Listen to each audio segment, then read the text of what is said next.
नमस्कार दोस्तों, स्वागत है आपका आपके परिवार उड़ान में। Dear friends, Uttar Pradesh police 60,244 post के लिए जल्द ही आपका री एग्ज़ाम होने वाला है। और री एग्ज़ाम्स के लिए माय डियर फ्रेंड्स मैं बताना चाहूँगा, हमारे टीम के द्वारा आज से शुरू कराया जा रहा है विवेक सर के द्वारा, यानी एग्जामपुर विवेक सर के द्वारा जो प्रैक्टिस सेट लॉन्च किया गया था, उस प्रैक्टिस सेट का आज पहला सेट है। तो आज हम पहले सेट को सॉल्व कराएंगे और इसी के साथ आपके लगभग 12 प्रैक्टिस सेट हैं और 12 के 12 प्रैक्टिस सेट कराए जाएंगे। साथ ही में जैसे ही ये 12 प्रैक्टिस सेट आपके हो जाते हैं, 2024 में आपका अभी जल्द में ही लॉन्च हुआ है महाकाल, उसको भी हम इसी चैनल पर सॉल्व कराएंगे। तो शुरू करते हैं। आज इस प्रैक्टिस सेट में आपके कितने प्रश्न सही जाते हैं बहुत ही जरूरी है डियर फ्रेंड्स। 2023 लिखा है, ये 23 पर ध्यान आपको नहीं देना, क्योंकि ये 23 की जब वैकेंसी निकली थी उसी समय आपका प्रैक्टिस सेट लॉन्च हुआ था और ये प्रैक्टिस सेट बहुत ज़्यादा जरूरी है आपकी परीक्षा के लिए। तो आप कहीं से भी पढ़ते हैं, चेक करने के लिए उड़ान से जुड़ जाइए। चलिए सेशन को शुरू करते हैं। चलिए दोस्त, सबसे पहले प्रश्न से हम शुरू करते हैं और ये पूरा का पूरा सेशन आपको देखना है लास्ट तक, क्योंकि सारे प्रश्न बिल्कुल, अगर यहाँ पर आपके जितने नंबर आते हैं आप एक कॉपी पेन लेकर बैठ जाइए और लिखते रहिए कि कितने क्वेश्चंस आपके सही जाते हैं। सबसे पहले प्रश्न की तरफ ध्यान देते हैं कि विजयवाड़ा किस नदी के तट पर स्थित है। विजयवाड़ा किस नदी के तट पर स्थित है आपको बताना है माय डियर फ्रेंड्स। चलिए, बिल्कुल ज़बरदस्त प्रश्न है और पहले प्रश्न का आंसर्स बताना, आशा करता हूं कि आंसर्स को टिक कर चुके होंगे। तो आपका कृष्णा नदी हो जाएगा। विजयवाड़ा जो है ये किस नदी के तट पर स्थित है, आप कहेंगे कृष्णा नदी के तट पर स्थित है, यानी पहले प्रश्न का जो आंसर्स हो जाएगा वो आपका बी ऑप्शन हो जाएगा। तो आप एक का बी आप लिखते चलिए और आपने क्या किया, गलत किया या सही किया, आप उसको काटते चलिएगा। चलिए अगले प्रश्न की तरफ बढ़ते हैं। सीरिया की राजधानी कौन सी हो जाएगी। ये एग्जाम के द्वारा बहुत जबरदस्त तरीके से और पेड बेचा जा रहा था, आपको मैं बिल्कुल फ्री कराने वाला हूं। ठीक है, सीरिया की राजधानी के बारे में आपसे पूछा गया तो 4 ऑप्शंस आपके दिख रहे होंगे, आंसर्स आपको करना है माय डियर। तो आशा करता हूं कि आंसर्स कर चुके होंगे। ए option is the correct answer हो जाएगा, यानी आपका डाइमकस या दमिक्स करके भी आया था, ये दशमिक करके भी आया था आपके 2019 के पेपर में उत्तर प्रदेश पुलिस में। बिल्कुल जबरदस्त प्रश्न है। इसको अगर आप 12 के 12 प्रैक्टिस सेट करके जा रहे हैं तो दोस्त इसी से लगभग आपका 80% क्वेश्चंस फंसने वाला है। इतना ये ताबड़तोड़ और सही तरीके से एग्जामपुर के द्वारा तैयार किया गया है, जिसके लिए मैं उसे स्पेशल धन्यवाद देना चाहता हूँ। चलिए आगे बात करते हैं। चलिए दोस्त, अगला प्रश्न स्क्रीन पर है, इसका आंसर बताना है कि महात्मा गांधी के नेतृत्व में असहयोग आंदोलन कब से कब तक चलाया गया। असहयोग आंदोलन कब से कब तक चलाया गया, तीसरा प्रश्न है। बहुत ही फास्ट हम करने वाले हैं, तो आंसर्स आपको बताना है माय डियर फ्रेंड्स, खुद से पढ़ना है, क्योंकि पेपर में भी आप खुद से ही पढ़ेंगे। बिल्कुल जबरदस्त प्रश्न है, तो आशा करता हूं कि आंसर्स को टिक कर चुके होंगे। D option is the correct answer. जो ये आंदोलन चलाया गया था 1920 से 1922 तक चलाया गया था, 1920 से 1922। तो D option is the correct answer. चलिए अगले प्रश्न पर बात करते हैं। चलिए दोस्त, चौथा प्रश्न स्क्रीन पर आ चुका है। चौथे प्रश्न का आंसर्स बताना है माय डियर फ्रेंड्स। क्या है कि 6ठी शताब्दी ईसा पूर्व के प्रारंभ में भगवान महावीर का जन्म निम्नलिखित में से किस स्थल पर हुआ था। सीधी सी बात, ये प्रश्न में पूछा जा रहा है कि महावीर स्वामी जो थे इनका जन्म कहां पर हुआ था। जबरदस्त प्रश्न है दोस्त। ये प्रैक्टिस सेट कराया जा रहा है एग्जामपुर विवेक सर के द्वारा, जो आपको प्रैक्टिस सेट प्रदान किया गया था उसी का। ठीक है, तो क्या हो जाएगा, Vaishali is the correct answer. क्या हो जाएगा, वैशाली हो जाएगा। अगर आपसे पूछे पाटलिपुत्र नगर की स्थापना किसने की, तो आप कहेंगे किसके द्वारा, उदयन के द्वारा किया गया था। ठीक है, चलिए देखिए इसका मैं एनालिसिस पूरे एक एक क्वेश्चंस का पोस्टमार्टम कर सकता हूं दोस्त। आपने अगर मेरी पुरानी वीडियो देखी होगी तो जीएस किस तरीके से पढ़ाया जाता है ये पूरी तरीके से आपको उसमें पता चला होगा, लेकिन आज केवल एमसीक्यू होगा, केवल एमसीक्यू। चलिए आगे बात करते हैं नेक्स्ट प्रश्न पे। अगला प्रश्न है माय डियर फ्रेंड्स कि गदर पार्टी के सह संस्थापक कौन थे। आगे और भी टफ क्वेश्चंस आने वाले हैं। ठीक है, गदर पार्टी के सह संस्थापक के बारे में पूछता है। 5वां नंबर प्रश्न है माय डियर, गदर पार्टी के सह संस्थापक। तो क्या हो जाएगा, D option is the correct answer हो जाएगा, लाला हरदयाल हो जाएगा। क्या हो जाएगा? लाला हरदयाल हो जाएगा, यानी 5 का डी हो जाएगा। अगले प्रश्न की तरफ बढ़ते हैं माय डियर फ्रेंड्स। चलिए 7वां नंबर प्रश्न है, आंसर बताना है माय डियर फ्रेंड्स। यूरोपीय संघ की आधिकारिक मुद्रा निम्नलिखित में से कौन सी है? यूरोपीय संघ की आधिकारिक मुद्रा कौन सी है? छठे नंबर प्रश्न का आंसर बताना है माय डियर कि छठे का आंसर क्या हो जाएगा।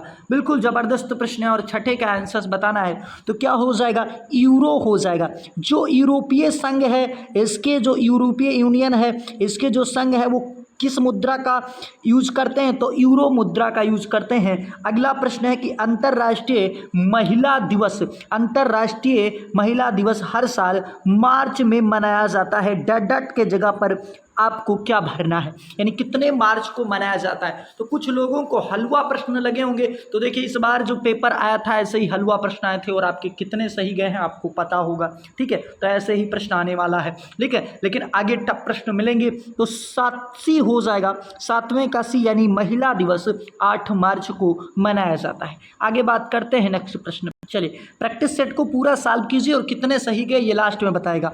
अगला प्रश्न है, निम्नलिखित में से किस समाज सुधारक की जयंती को चिन्हित करने के लिए 12 जनवरी को राष्ट्रीय युवा दिवस मनाया जाता है? आपने देखा होगा कि इस बार ये बहुत अच्छी तरीके से, इसीलिए मैं कहता हूँ बहुत जरूरी है, जो आपका पेपर हुआ था, ठीक है, तो इसमें आपको एक पेपर ऐसा हुआ जिसमें 3-3 दिवस आपके पूछ लिए गए थे एक ही शिफ्ट में, 3-3 दिवस, ठीक है। तो क्या हो जाएगा भैया? युवा दिवस किसके? तो स्वामी विवेकानंद, यानी C option is the correct answer. अगले प्रश्न पर बढ़ते हैं। चलिए दोस्त, इसमें आपको थोड़ा भी परेशान नहीं होना, क्योंकि आपके 38 क्वेश्चंस आपके किसके कराए जाएंगे?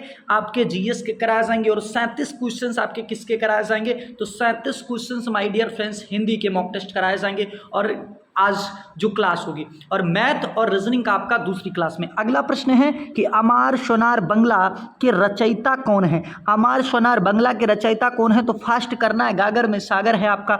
9 नंबर प्रश्न का आंसर हो जाएगा रविंद्रनाथ टैगोर। अमर सोनार बांग्ला ये बांग्लादेश का राष्ट्रीय गान है। अमर सोनार बांग्ला के रचयिता कौन है? तो ये आपके रविंद्रनाथ टैगोर हो जाएंगे। अगले प्रश्न लिए 10वें नंबर प्रश्न की तरफ बढ़ते हैं दोस्त। क्या पूछा गया? लोकप्रिय काल्पनिक उपन्यास चंद्रकांता रचना किसकी थी? ठीक है, चंद्रकांता रचना किसकी थी, आपसे यह प्रश्न पूछा गया। 10वें का आंसर बताना है तो आपका आंसर क्या हो जाएगा? C option is the correct answer हो जाएगा। जो चंद्रकांता है ये देवकी नंदन खत्री की रचना है। किसकी है? देवकी नंदन खत्री की रचना है। तो आपका अगर सही गया तो सही बताइएगा, अगर गलत गया है तो गलत बताइएगा। किसकी हो जाएगा? देवकी नंदन खत्री की हो जाएगा। चलिए अगले प्रश्न पर बात करिए। 11वें प्रश्न पर देखते हैं दोस्त। 11वें प्रश्न का आंसर बताना है।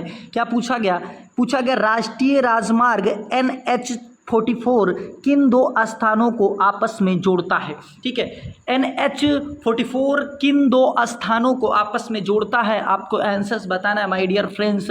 बिल्कुल, तो आशा करता हूं कि आंसर्स को टिक कर चुके होंगे। क्या हो जाएगा भैया? श्रीनगर को कन्याकुमारी से जोड़ता है। श्रीनगर को कन्याकुमारी से जोड़ने का काम करता है। अगले प्रश्न पर बात करते हैं। चलिए अगला प्रश्न स्क्रीन पर आ चुका है माय डियर फ्रेंड्स। क्या है? निम्नलिखित में से कौन सा कार्यक्रम भारत में सड़क परिवहन के विकास से संबंधित है? सड़क परिवहन के विकास से कौन सा कार्यक्रम संबंधित है? आपको आंसर्स बताना है। स्वर्णिम चतुर्भुज, ठीक है, NRHM, ठीक है, NREGP या मनरेगा। बिल्कुल जबरदस्त प्रश्न है। आंसर्स बताना है माय डियर फ्रेंड्स कि क्या हो जाएगा। तो 12 का क्या हो जाएगा? A option is the correct answer. जो स्वर्णिम चतुर्भुज है ये आपके भारत के सड़क परिवहन के विकास से संबंधित है। आगे बात करते हैं नेक्स्ट प्रश्न।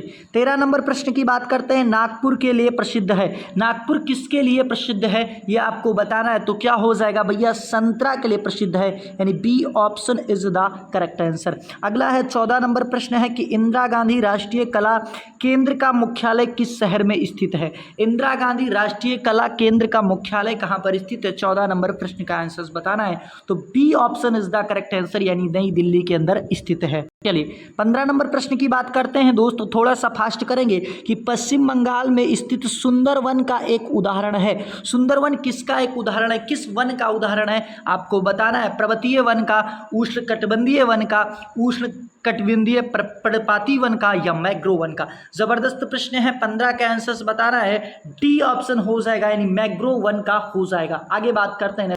चलिए दोस्त, अगला प्रश्न स्क्रीन पर आ चुका। जबरदस्त प्रश्न है कि दैनिक जीवन में उपयोग किए जाने वाले टीवी रिमोट कंट्रोल में कौन सी तरंगे उपयोग की जाती है? बिल्कुल यहाँ से जबरदस्त प्रश्न होने वाला है। ठीक है, दैनिक जीवन में जो आप रिमोट यूज करते हैं, उस रिमोट को कंट्रोल करने के लिए कौन सी तरंगे यूज की जाती हैं? 16 नंबर प्रश्न का आंसर बताना है। ठीक है, तो इंफ्रारेड तरंगे, कौन सी इंफ्रारेड तरंगे जो होती हैं इनका यूज किया जाता है। आगे बात करते हैं नेक्स्ट। चलिए अगला प्रश्न माय डियर क्या है? तो अगला प्रश्न आ चुका है, कौन सी बैक्टीरिया दही के गठन के लिए जिम्मेदार होती है? कौन सी बैक्टीरिया दही के गठन के लिए जिम्मेदार होती है? आपको आंसर्स बताना है। 17 नंबर प्रश्न का आंसर्स बताना है माय डियर फ्रेंड्स।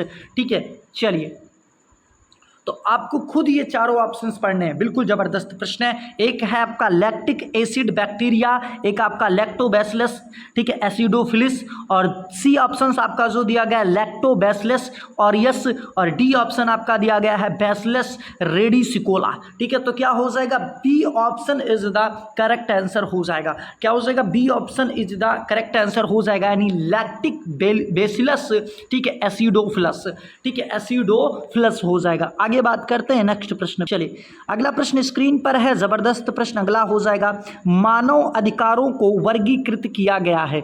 मानवाधिकारों को वर्गीकृत किया गया है। एकजुटता की अधिकार, ठीक है, नागरिक और राजनीतिक अधिकार, या आर्थिक, सामाजिक और सांस्कृतिक अधिकार, या उपरोक्त में से सभी। बिल्कुल जबरदस्त प्रश्न है। 18 नंबर प्रश्न का आंसर बताना है, तो क्या हो जाएगा? उपयुक्त सही हो जाएगा, यानी D option is the correct answer. 18 का डी हो जाएगा। चलिए अगला प्रश्न स्क्रीन पर आ चुका है।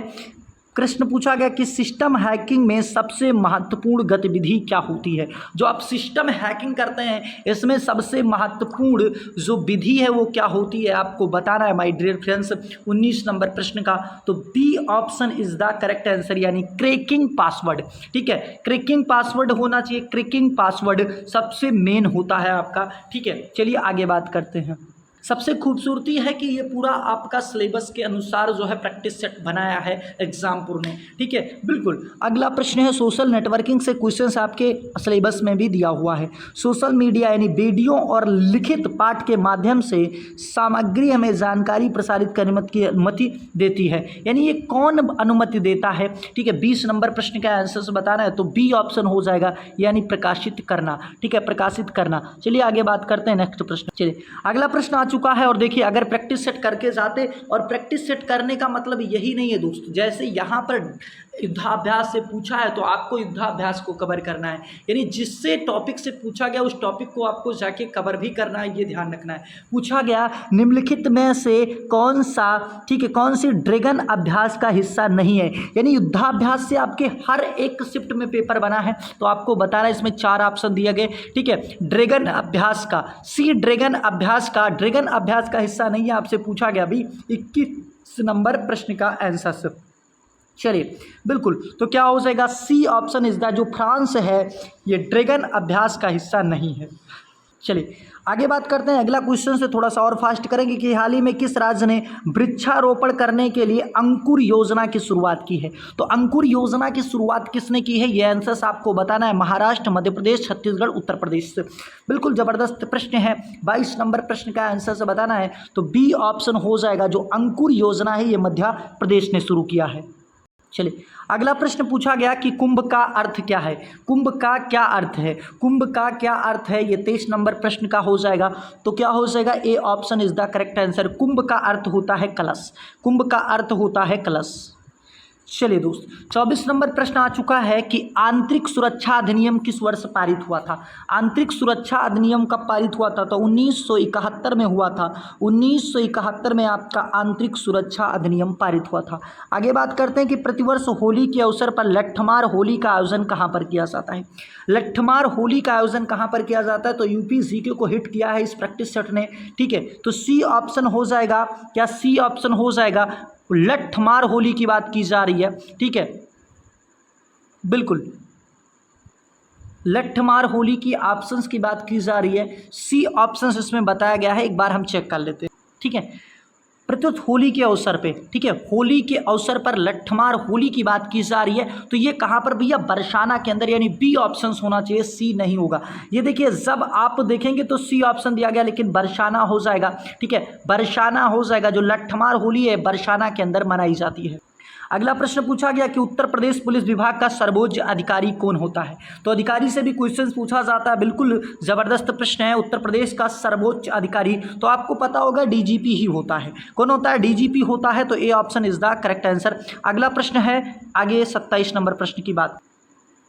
चलिए अगला प्रश्न है कि परंपरागत रूप से भारतीय अर्थव्यवस्था का आधार किसे माना जाता है। भारतीय अर्थव्यवस्था का आधार यानी किसे माना जाता है, चिकित्सा एवं दवा उद्योग को, खनन उद्योग को, कपास उद्योग को या कृषि उद्योग को।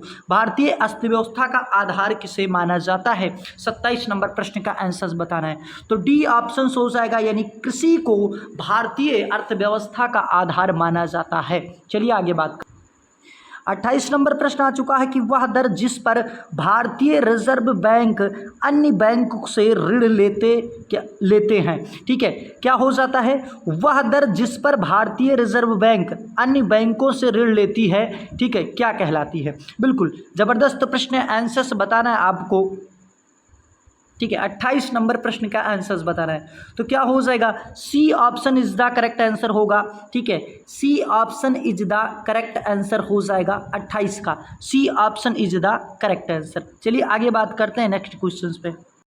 चलिए 29 नंबर प्रश्न आंसर आ चुका है कि स्वतंत्रता के बाद भारत संविधान सभा के अध्यक्ष कौन थे। स्वतंत्रता के बाद भारतीय संविधान सभा के अध्यक्ष कौन थे। बिल्कुल जबरदस्त प्रश्न है, तो क्या हो जाएगा, doctor Rajendra Prasad is the correct answer. आगे बात करते हैं नेक्स्ट क्वेश्चन।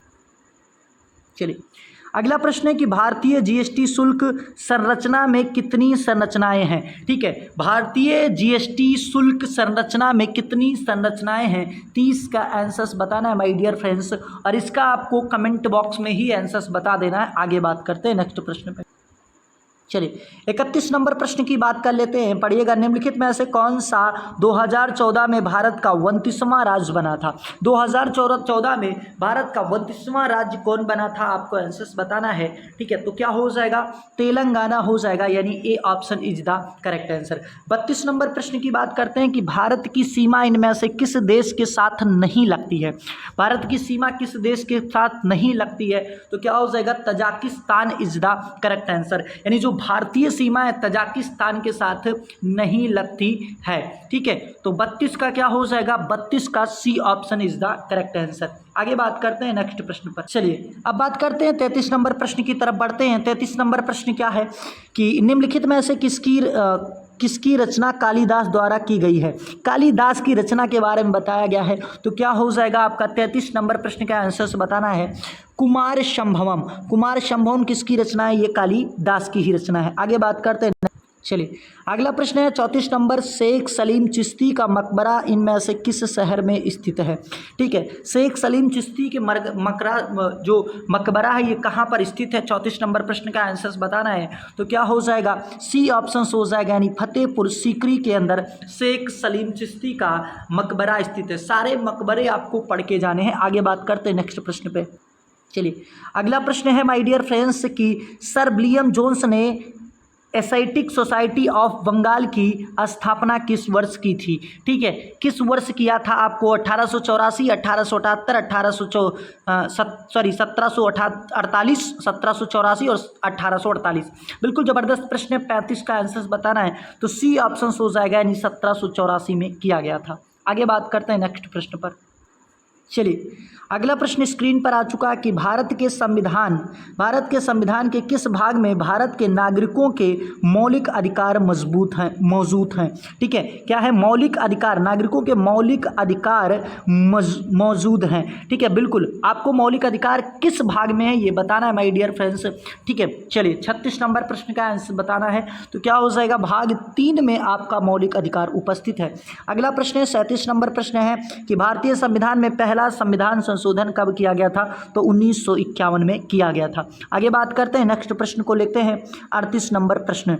38 नंबर प्रश्न के बाद आपका हिंदी शुरू हो जाएगा और हिंदी का भी मॉक टेस्ट दे देना है इसी में।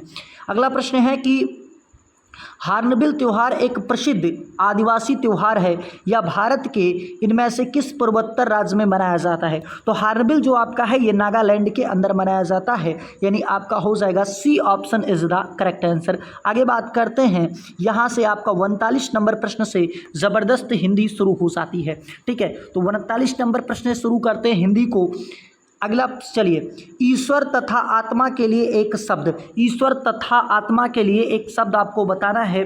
39 नंबर प्रश्न का आंसर क्या हो जाएगा? ठीक है, चलिए, ईश्वर तथा आत्मा के लिए एक शब्द आपको बताना है और इसका आंसर आपको कमेंट बॉक्स में बताना है। इसका आंसर आपको कमेंट बॉक्स में बताना है, चाहे जहां से सर्च कीजिए। अब हम शुरू करेंगे 40 नंबर प्रश्न से। बच्चे घर से निकल गए वाक्य में कारक है, बच्चे घर से निकल गए, इसमें कारक बताना है आपको। ठीक है, 40 नंबर प्रश्न की। तो भैया ये रहा घर और बच्चे पहुंच गए यहाँ, अलगाव की स्थिति है, हो जाएगा अपादान कारक। कौन सा कारक? अपादान कारक हो जाएगा। आगे बात करते हैं नेक्स्ट प्रश्न पे। ठीक है, अगला प्रश्न है, बताना है दिए गए शब्द युग्म के सही अर्थ भेद का चयन कीजिए। चपत चंपत, चपत चंपत का अर्थ बताना है। 41 का आंसर बताना है चपत चंपत। चपत और चंपत का मतलब क्या होगा? ठीक है, बिल्कुल, तो चपत का मतलब होता है थप्पड़ और चंपत का मतलब होता है गायब। ठीक है, चंपत हो गए मतलब गायब हो गए। अगला प्रश्न देखिए, 42 नंबर प्रश्न की बात की जा रही है। सलमा घर जाती है वाक्य है, बताइए कौन सा वाक्य है? सरल वाक्य है, निषेध वाक्य है, अज्ञार्थ वाक्य है या इच्छावाचक वाक्य है? ठीक है, इच्छार्थक वाक्य है। सलमा घर जाती है, 42 नंबर प्रश्न का आंसर बताना है। भी सरल वाक्य है, इसमें निषेध की कोई बात नहीं की गई। आगे बात करते हैं नेक्स्ट प्रश्न पे। चलिए दोस्त, अगले प्रश्न की बात करते हैं कि दंतोष्ठ ध्वनि कौन सी है, ये आपको बताना है कि दंतोष्ठ ध्वनि कौन सी है। 43 नंबर प्रश्न का आंसर बताना है कि दंतोष्ठ ध्वनि कौन सी है। तो वाह हो जाएगी, जो दंत और वोष्ठ से मिलकर बनी हो उसे दंतोष्ठ कहते हैं। अगला है 44 नंबर प्रश्न, निम्न में से मुस्लिम शासन के प्रभाव से आया शब्द कौन सा है? मुस्लिम शासन के प्रभाव से आया हुआ शब्द आपको बताना है 44 नंबर प्रश्न का। तो क्या हो जाएगा भैया? डी ऑप्शन हो जाएगा, यानी हवालात हो जाएगा। अगला प्रश्न है 45 नंबर, 45 का आंसर बताना है। हखिया अखिया अखिया हरिदर्शन की भूखी, कैसे रहे रूप रस रचिए बतिया, सुन रूखी, उपयुक्त में कौन सा रस है? रस बताना है कि इनमें से कौन सा रस है आपकी। अखिया हरिदर्शन की भूखी, कैसे रहे रूप रस रिचाए ये बतिया।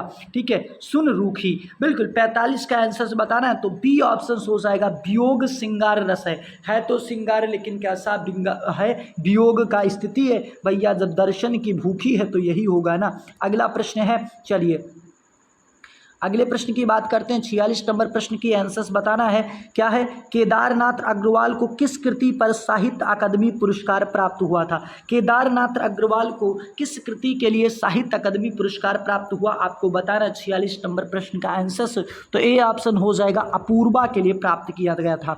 47 नंबर प्रश्न की बात करते हैं। 47 नंबर, किस पत्रिका का संपादन भारतेंदु ने नहीं किया है?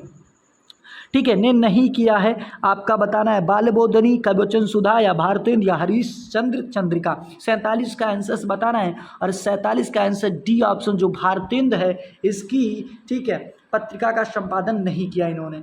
चलिए आगे बात करते हैं कि आप भला तो जग भला में कौन सा रेखांकित सब कौन सा सर्वनाम है? आप भला तो सब भला में सर्वनाम आपको बताना है। ठीक है, आप भला तो सब भला, बिल्कुल 48 का आंसर बताना है और 48 का आंसर क्या हो जाएगा? बी ऑप्शन हो जाएगा। ठीक है, निजवाचक सर्वनाम। माय डियर फ्रेंड्स, अब आप एक बार इस गद्यांश को पढ़ सकते हैं थोड़ा सा। ठीक है, चलिए थोड़ा सा मैं पढ़ दे रहा हूँ। चेन्नई में आई बाढ़ अब उतार पर है। ठीक है, इस त्रासदी से निपटने में इस शहर से जिस साहस का परिचय दिया और जिस, देखिए ये पूरा आपको पढ़ना पड़ेगा तो बहुत बड़ा है, इसको आप नहीं कराएंगे।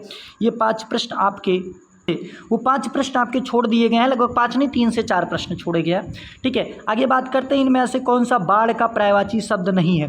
बाढ़ का पर्यायवाची शब्द नहीं, आपको आंसर्स बताना है। 53 नंबर क्वेश्चन का आंसर्स बताना है कि बाढ़ का कौन सा पर्यायवाची नहीं है। तो क्या हो जाएगा भैया? जो दुर्बल होता है ये बाढ़ का पर्यायवाची नहीं होता है। आगे बात करते हैं 54 नंबर प्रश्न की। निम्नलिखित वाक्य में से वाक्य संरचना के आधार पर क्रिया भेद बताइए। ठीक है, वह टीवी देखकर सोता है, वह टीवी देख देख कर सोता है, इसमें कौन सी क्रिया है? तो जहाँ कर आ जाता है वहाँ पूर्वकालिक क्रिया हो जाती है, यानी एक काम करके दूसरा काम करना। ठीक है, पहले टीवी देखा फिर सोया। ठीक है, तो क्या हो जाएगा 54 का आपका। ठीक है, ठीक है, तो इसमें पूर्वकालिक क्रिया हो जाएगा। क्या हो जाएगा? पूर्वकालिक क्रिया हो जाएगा। आगे बात करते हैं नेक्स्ट प्रश्न पे। अगला प्रश्न आपका है, आंसर्स बता रहा है। देखिए, अगर बात आप कर रहे हैं कि इसमें जो उत्तरमाला दी गई, तो उत्तरमाला में भी कुछ आंसर्स गलत हैं, तो उसको भी आपको ध्यान में रखना है। ठीक है, अगला प्रश्न है कि रिक्त स्थान की पूर्ति करने के लिए सर्वाधिक उपयुक्त विकल्प का चयन करें। भाई की शादी पर दीपक से भरकर नाचने लगा। दीपक हर्ष से भरकर नाचने लगा, उन्माद से भरकर नाचने लगा, प्रकाश से, उल्लास से। ठीक है, बिल्कुल ज़बरदस्त अपने आप में एक क्वेश्चन है। ठीक है, 55 का आंसर बताना है, तो क्या हो जाएगा? उल्लास से, उल्लास से, हर्ष से नहीं, उल्लास से भरकर नाचने लगा। आगे बात करते हैं 56 नंबर प्रश्न की। इसमें आपको स्त्रीलिंग बताना है। ठीक है, स्त्रीलिंग बताना है। वचन, प्रहार, कुंडली या सर्प। बिल्कुल ज़बरदस्त प्रश्न है। तो तुम्हारी कुंडली अच्छी नहीं है, कुंडली अच्छी नहीं है, सर्प, हर्ष। ठीक है, वचन, मैं वचन देता हूँ या वचन देती हूँ, वचन देता हूँ होता है। 56 का आंसर बताना माय डियर। ठीक है, तो कुंडली हो जाएगा, C option is the correct answer. अगला है 57 का आंसर बताना, शाखा का बहुवचन क्या होगा? शाखा का बहुवचन आपको बताना है। ठीक है, बिल्कुल शाखा का बहुवचन बताना है, तो शाखाएं हो जाएगा, यानी ए option is the correct answer. चलिए, अगला प्रश्न पूछा गया कि कनुप्रिया के रचनाकार कौन है? कनुप्रिया के रचनाकार कौन है? 58 नंबर प्रश्न का आंसर बताना है, तो धर्मवीर भारती की रचना है। कनुप्रिया किसकी रचना है? धर्मवीर भारती की। 59 नंबर प्रश्न की बात करते हैं, अनुसार किसका कार्य करता है? विसर्ग का, चंद्रबिंदु का, पंचम वर्ण का या स्वर का? बिल्कुल, अनुस्वार किसका कार्य करता है? 59 का आंसर बताना है, तो भैया पंचम वर्ण का काम करता है, यानी C option is the correct answer हो जाएगा। आगे बात करते हैं नेक्स्ट प्रश्न पे। चलिए, अगला प्रश्न दिया गया है 60 नंबर प्रश्न की बात करते हैं, जो चाहे करो बस हमें तंग ना करो। ठीक है, जो चाहे करो बस हमें तंग ना करो। तो इसमें आपसे पूछा गया है वाक्य के बीच में यानी रिक्त स्थान में कौन सा विराम चिन्ह आएगा? इसमें कौन सा, जो ये यहाँ पर करो के बाद कौन सा आएगा? 60 नंबर प्रश्न का आंसर बताना है माय डियर। तो यहाँ पर अर्ध विराम आएगा, और अर्ध विराम होता कैसे है? तो जो आपका अर्ध विराम होता है माय डियर फ्रेंड्स, वो आपका ऐसे करके होता है। ठीक है, अर्ध विराम। ठीक है, अगले बात करते हैं 61 नंबर प्रश्न की। तरिन तनुजा तट तमाल तरवर बहु छाए। इसमें आपको अलंकार बताना है। क्या बताना माय डियर? अलंकार बताना है। तरिन तनुजा तरवर, ठीक है, तरिन तनुजा तट तमाल तरवर बहु छाए में आपको अलंकार बताना है। बिल्कुल 61 नंबर प्रश्न का आंसर बताना है माय डियर। तो आपको पता होगा कि कौन सा अलंकार हो जाएगा। ठीक है, झुके, ठीक है, कुल सो चल परसन हित मानो सुहाए। तो जन जानो मानो की बात आए, वहाँ का उत्प्रेक्षा अलंकार हो जाता है, यानी D option is the correct answer. Pankaj में कौन सा समास है? तो पंकज में आपको समास बताना है। पंकज में आपका बहुव्रीहि समास हो जाएगा। ठीक है, यानी 62 का, ठीक है, 62 का सी हो जाएगा। 62 का क्या हो जाएगा? सी हो जाएगा। संधि का तद्भव रूप कौन सा होगा? संधि का तद्भव रूप क्या होगा? 63 का आंसर बताना है, तो हो जाएगा सी ऑप्शन, यानी सेंध हो जाएगा। संधि का क्या हो जाएगा? सेंध हो जाएगा। आगे बात, चलिए अब 64 नंबर प्रश्न की बात करते हैं। और इसमें देखिए, इस मॉक टेस्ट में जो उत्तरमाला के भरोसे बैठे हैं, और एक टीचर, कहना नहीं चाहिए, टीचर यही सॉल्व करा रहे थे। वो टीचर इतना मतलब कुछ चेक भी नहीं कर रहे हैं पूरी तरीके से, जब सॉल्व करा रहे थे तो उन्होंने रौद्र एक अस्थाई भाव है और ऑप्शंस में घृणा दिया हुआ था। भाई गलती से भी तो हो सकता है, और जो ये तैयार किया गया उसमें गलती से ही उत्तरमाला में घृणा दिया गया है। बाकी एग्जाम पर ऐसा नहीं है कि इतने गलत देगा। ठीक है, तो क्या हो जाएगा? क्रोध हो जाएगा, क्योंकि क्रोध हो जाएगा। रौद्र का अस्थाई भाव क्या हो जाएगा? ये क्रोध हो जाएगा, यानी D option is the correct answer होना चाहिए। माय डियर, मैं बताना चाहूँगा कि इस चीज़ को आपको देखना है। ठीक है, कि हो सकता है मुझसे भी एक दो गलतियाँ होंगी, उसको डाल दिया जाएगा, क्योंकि आपके पेपर का सवाल है, है। और अगर यहाँ आप करके जाएंगे घेरा तो पेपर में हो सकता है आ जाए यही सेम क्वेश्चन, क्योंकि बहुत ज़्यादा ये जरूरी है। तो जो भी पढ़िए बहुत अच्छे तरीके से पढ़ने का प्रयास कीजिए। 65 नंबर प्रश्न की बात करते हैं कि चारण काव्य की भाषा क्या है। चारण काव्य की भाषा क्या है, तो 65 का आंसर बताना है, बी ऑप्शन हो जाएगा अवहट हो जाएगा। अच्छा, मार्गी के विलोम शब्द का चयन कीजिए। मार्गी का विलोम आपको बताना है पाशविक, बिक्री, गौड़ या ऋजु। ठीक है, बिल्कुल। 66 नंबर प्रश्न का आंसर से बताना है तो हो जाएगा वक्री। क्या हो जाएगा, मार्गी का जो विलोम हो जाएगा वो वक्री हो जाएगा। आगे बात करते हैं 67 नंबर प्रश्न की। 67 नंबर प्रश्न की बात करते हैं। 67 नंबर प्रश्न है, संकट में पड़ने के, ठीक है, अर्थ में किस मुहावरे का प्रयोग किया गया है। संकट में पड़ने, ठीक है, जान से हाथ धो बैठना, जान हथेली पर रखना, जान में जान आना या जान लाले पड़ना। बिल्कुल आंसर से बताना है 67 का, तो डी ऑप्शन हो जाएगा, जान के लाले पड़ना। जान के लाले पड़ना यानी संकट में पड़ना। अगला प्रश्न है, शिकारी शब्द में प्रत्यय बताना है। शिकारी, ठीक है, शिकारी में प्रत्यय बताना है। 68 नंबर प्रश्न का आंसर बताना है तो दोस्त क्या हो जाएगा, शिकार प्लस ई, यानी ये आपका डी ऑप्शन हो जाएगा। जो शिकारी में प्रत्यय है वो ई हो जाएगा। ठीक है, क्या हो जाएगा, ई हो जाएगा।